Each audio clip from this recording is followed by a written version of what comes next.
Harry S. Truman was initiated into the seat of presidency on April 12, 1945, shortly after the death of President Franklin D. Roosevelt.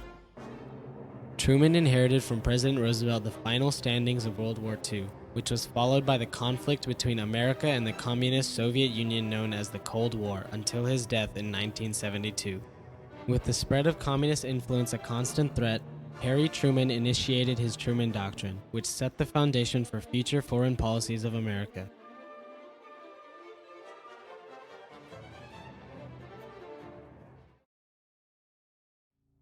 The 20th century was a time of great struggle, including wars, depressions, and national rivalries. Franklin Delano Roosevelt was president for 4 terms from 1933 to his death in 1945, was the only chief executive in U.S. history to be elected for more than 2 terms, and was a witness to the struggles of the Great Depression as well as the majority of World War II.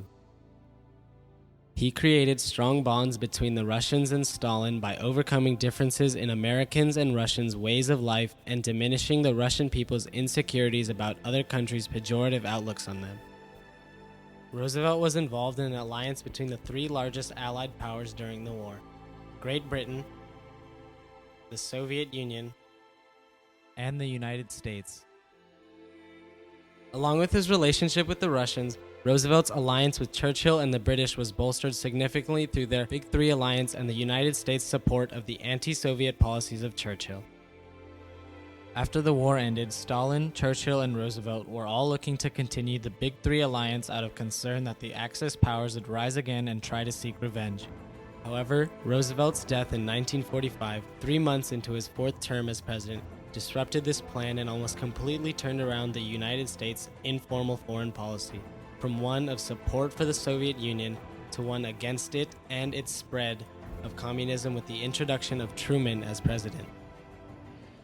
Ultimately, Franklin Roosevelt was not called to answer such questions. The task fell to Harry Truman.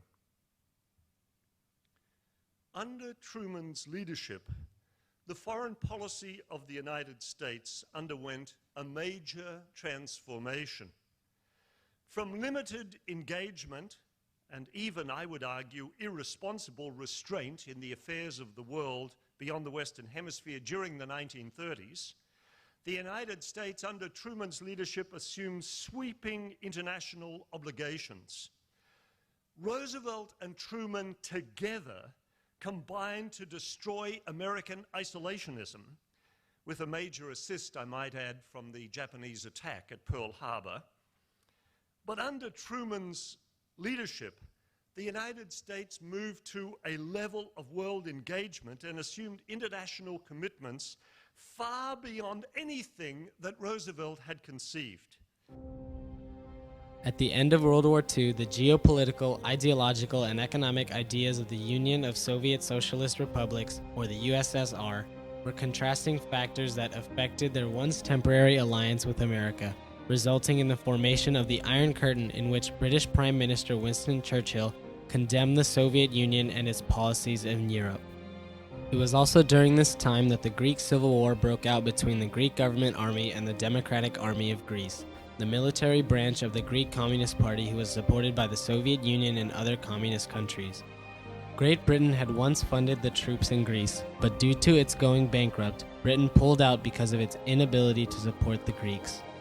Britain formally requested America to take its place and aid the Greek government in its war. This event sparked Truman's and the United States' involvement in the affairs of European countries. They were fully aware of the inevitable doom to come and the danger to international peace if Greece and Turkey were to fall to communism. With this in mind, Truman concocted his Truman Doctrine in an effort to prevent the Soviets from spreading communism to the surrounding nations. Harry Truman gave this speech before a joint session of Congress on March 12, 1947. The gravity of the situation which confronts the world today necessitates my appearance before a joint session of the Congress. I believe that it must be the policy of the United States to support free peoples who are resisting attempted subjugation by armed minorities or by outside pressures. If we falter in our leadership, we may endanger the peace of the world, and we shall surely endanger the welfare of this nation. The Truman Doctrine won support from the Republican Party, who controlled Congress. Despite not sending in military forces to the region, they did send in $400 million. As a lasting effect, it shifted American policy concerning the Soviet Union to a policy of containment of their expansion, deviating from their previous policy of détente, a relaxation of tension. Around the time of the introduction of the Truman Doctrine, America became involved in several other foreign affairs with countries such as Korea and Vietnam. The domino theory, introduced by Undersecretary Dean Acheson, led Truman to believe that if one country fell to communism, many would follow, just like dominoes. The Truman Doctrine ultimately led to the Marshall Plan, which was the official statement that America would aid Europe economically in its reconstruction from the devastation of World War II. In June of 1947, a meeting was held between participating European states and America. During this meeting, the draft of the Marshall Plan was created. Also known as the European Recovery Program, this plan proposed the initiative to give Europe billions of dollars in economic support to European economies that suffered drastically from World War II.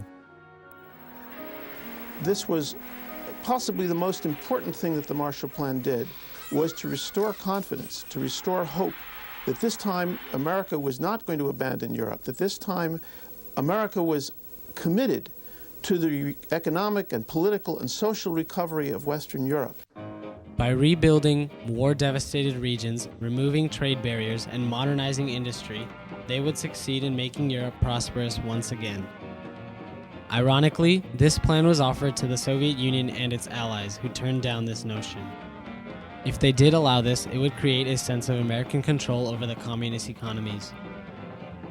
On April 3, 1948, Harry Truman signed the Marshall Plan, granting $5 billion in aid to 16 of the European countries. From 1948 to 1952, the amount of money given in aid to the foreign countries would arrive at a total of $13 billion.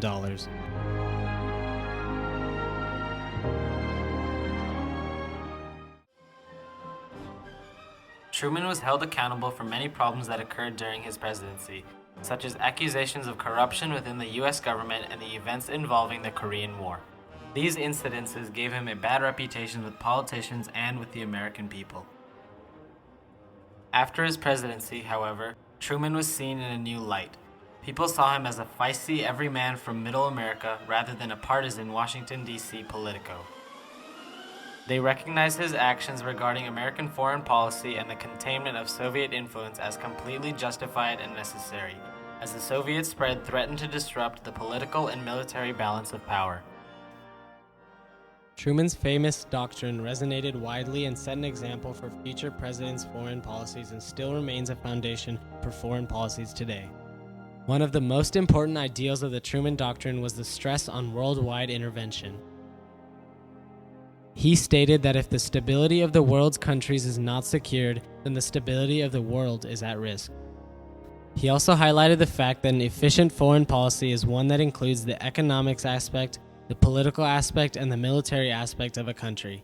Lastly, the Truman Doctrine pushed for American leadership in the international community, saying that if America falters, the peace of the world may be endangered.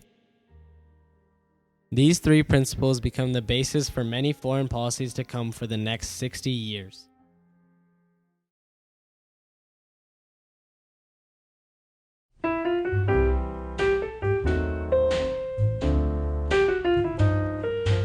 Give me a kiss to build a dream on, and my imagination will thrive upon that kiss.